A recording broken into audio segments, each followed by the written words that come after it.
Hi guys, welcome to this week's episode of the Employability Skills Masterclass. I'm Genevieve Ikazubo, and today we're going to be talking about 3 terrible mistakes you must never make on your CV. In fact, I call them fatal mistakes, and I use the word fatal because these mistakes I'm talking about could potentially, disqualify you from the recruitment process before you've even had a chance to meet or speak to the prospective employer and prove to them what you're capable of doing. So, as we all know, the CV is like the first point of contact with your prospective employer, and it's a way for you to make a first impression.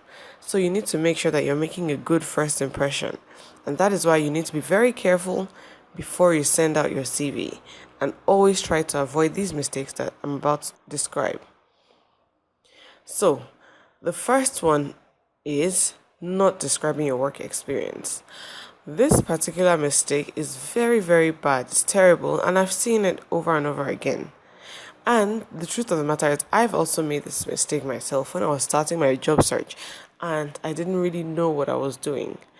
And what I mean, by the way, by not describing your work experience is having just a list of the places you've worked. So, for instance, on your CV, you would write Guarantee Trust Bank, you would put the dates and you would put your position, say for instance, tailor, and that would be all. You wouldn't go ahead to describe what exactly your role entailed. And I've seen this so many times. And people don't realize that this basically disqualifies you because a prospective employer wants to know what you're capable of doing, what kind of experience you have, what kind of skills have you developed, and potentially what kind of value could you bring to their organization. So let me just show you a CV that I have worked with, or the CV of someone I've worked with recently, so that you can really understand what I mean. So here is the CV I was talking about, and I would just like you to focus on this area right here. This is the work experience section, and you can see what I meant when I said there's just a list of places where this person has worked. So let me show you what this section really should look like. So if you look at this document now, you can see that this work experience section has been expanded, and each job listed has at least 3 to 4 bullet points describing exactly what this person did at the job. So we always need to make sure that we describe our work experience. It doesn't have to be very long, 3 to 4, maybe 5 bullet points describing precisely what you did, what your main responsibilities were at each job that you've had. Okay, so let's move on. So the second mistake you must never make is not tailoring your CV to the job. And I think we've all been guilty of this one at one point or the other. I know I've certainly made this mistake in the past because I never understood what it really meant to tailor your CV to the job. And I'll try my best to explain what this means. So for every job you apply, the employer is looking for a specific set of qualities or a specific set of skills in the individual that they're looking to hire. And you need to do your best to ensure that your CV conveys the fact that you are the best person for the job with regards to the skills and qualities that they are looking for. So you need to make sure that you've written your CV and you've described your education and work experience and the skills you've developed in a way that aligns with what the employer is looking for.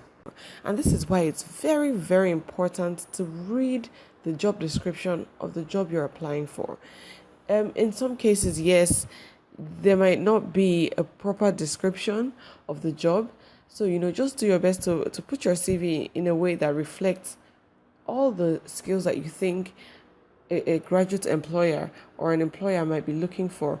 So, the basic ones: communication skills, both oral and written, organization skills, how to prioritize, leadership skills, time management, and all the things like that.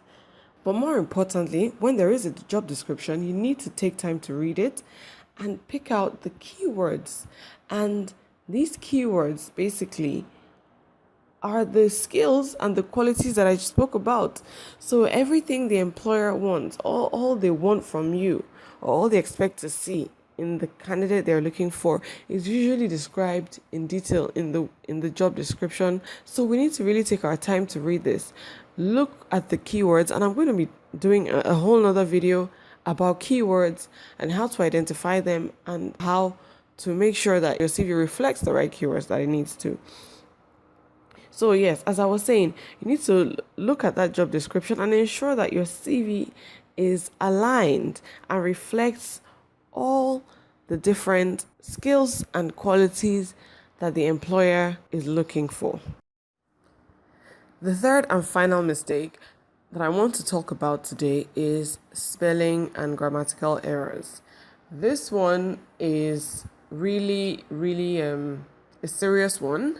And I say serious because it's more common than we think. I've seen so many CVs with spelling and grammatical errors. I know a lot of people think, what's the big deal with this? But having a CV with spelling and grammatical errors tells your prospective employer several things about you that may or may not be true, even before they've met you. The first one is that you do not pay attention to detail. How could you send them a CV with mistakes? Does this mean that when they employ you and you are required to send an email to a client, for instance, that email would be full of grammatical errors or spelling mistakes? We need to be very careful. We need to make sure that we read and reread our CVs before we send them out.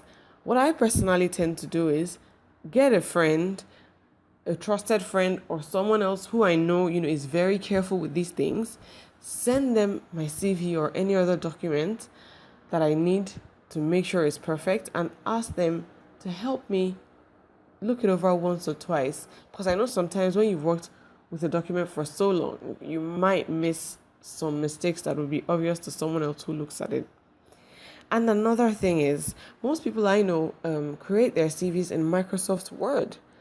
And Microsoft Word tries to, show you or highlight mistakes in your CV. So if you've ever seen the blue or red squiggly lines in a Word document, they mean something. And you need to right click on those lines to make sure that you resolve the issue or you correct the mistake that you've made. So I think the red squiggly lines usually represent a spelling error, and the blue squiggly lines usually represent a grammatical error.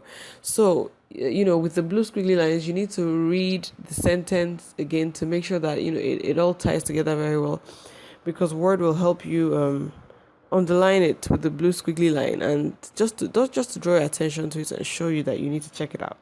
So please, let's pay attention to these things. It's very important.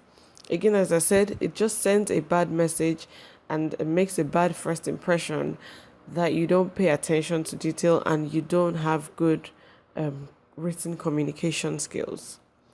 So guys, let's just go over what we've talked about today again. The 3 terrible mistakes that we've said we must never make. Number 1, not describing your work experience.